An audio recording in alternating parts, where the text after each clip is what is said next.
Как волки меняют реки.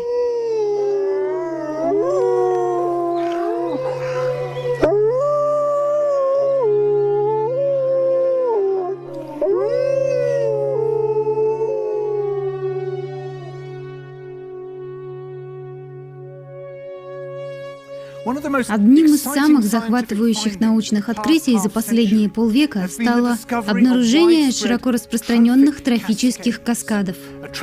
Трофический каскад — экологический процесс, начинающийся на верхушке пищевой цепи, нисходящий до самого ее основания. Классический пример — то, что произошло в национальном парке Йеллоустоун в США, когда в 1995 году волков вновь завезли туда. Конечно, все мы знаем, что волки убивают разные виды животных, но вот что известно не так хорошо, так это то, что они дают жизнь многим другим. До того, как волки появились вновь, а они отсутствовали целых 70 лет, популяция оленей, из-за того, что на них некому было охотиться, в парке Йеллоустоун, росла и росла, несмотря на все старания людей контролировать их. Они сумели сократить количество растительности практически до нуля. Они просто выщипали ее подчистую. Но как только пришли волки, несмотря на их малое число, они стали оказывать поразительные эффекты. Во-первых, из-за того, что они убили часть оленей, но это было не самым главным. В гораздо большей степени они радикально изменили поведение оленей.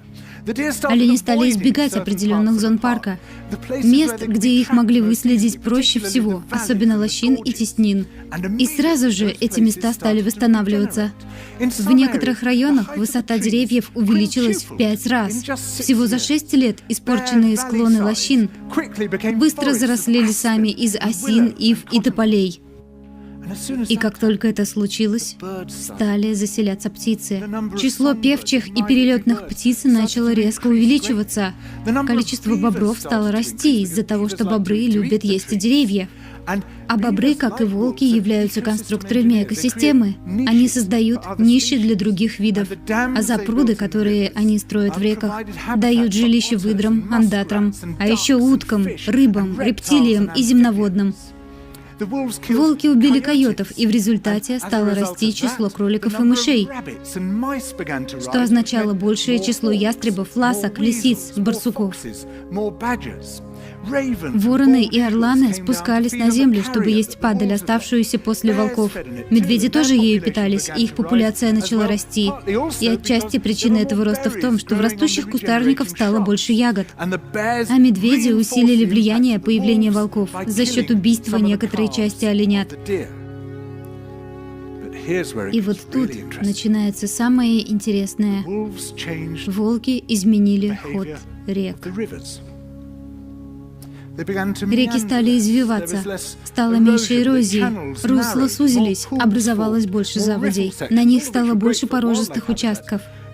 Все это благоприятно сказалось на ареалах дикой природы. Реки изменились в ответ на появление волков.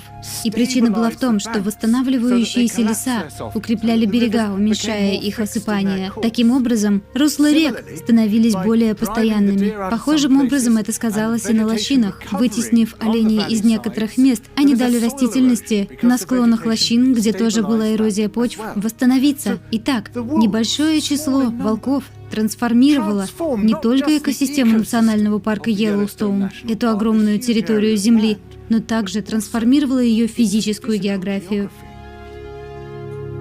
Ролик озвучен Екатериной Юрьевой, группа переводчики развивающих фильмов.